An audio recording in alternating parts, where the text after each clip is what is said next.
Hello, my name is Alexander Smolyanskiy, and in this video, I'm going to be showing this RC car that I built with the intention of making it autonomous.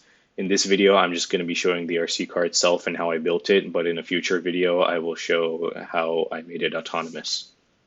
So originally, this was just a normal RC car, and when building it, the goal was just to make it programmable. So I wanted to have a computer on the RC car that where I could run programs which would be able to control all the functions of the RC car.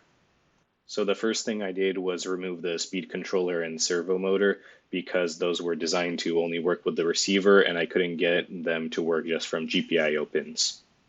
I also put on a Jetson TX2NX, which is a bit more powerful than the Jetson Nano. That is the computer which would be the brains of everything and would control all the functions of the RC car. In this image, you can see the speed controller, which has the large silver radiator. The Jetson is to the left of that. On the original version, I also had an Arduino which interfaced between the Jetson and the servo, but later I removed that because I figured out how to control the servo directly from the Jetson.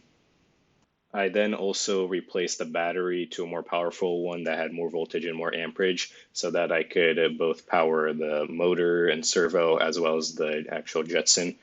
And I also added a converter, which converted the power of the battery to the power that the Jetson needed. And then the rest of the power would just go straight to the motor. Finally, I also added an SSD just to have more storage on the Jetson. And I also added a stereo camera in the front. What a stereo camera does, it's a normal camera, but it has two cameras, which allows it to see the distance to objects in front of it. So I can find something in an image and then calculate the distance to that object. I also added an antenna, which was just connected through USB to the Jetson Nano.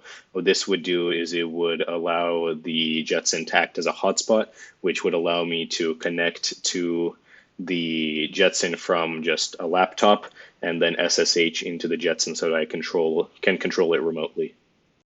So first of all, I wanted to actually be able to control all the motors and servos from my computer remotely. And to do that, first, like I just mentioned, I would SSH into the Jetson, and then I would launch a program that I made on the Jetson, which would be on the receiving end. And then I would also launch a program on my laptop, and I made it so that they can communicate through UDP sockets. So my laptop would just constantly be sending information from an Xbox controller, which I would just connect to my laptop through USB.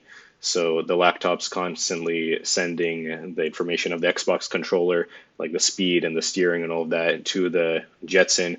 And then the program on the Jetson controls, gets that input and then sends voltage to the GPIO pins to control the motor and the servo.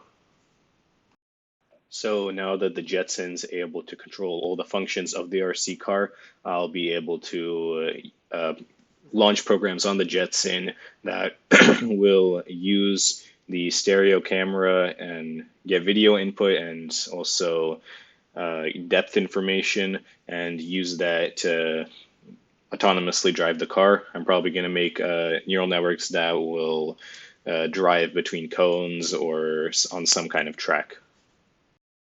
Thank you for watching. I hope you enjoyed. I'm going to post the code I have so far for the communicating between the laptop and the Jetson for driving on my GitHub, which I'll link in the description. And thank you.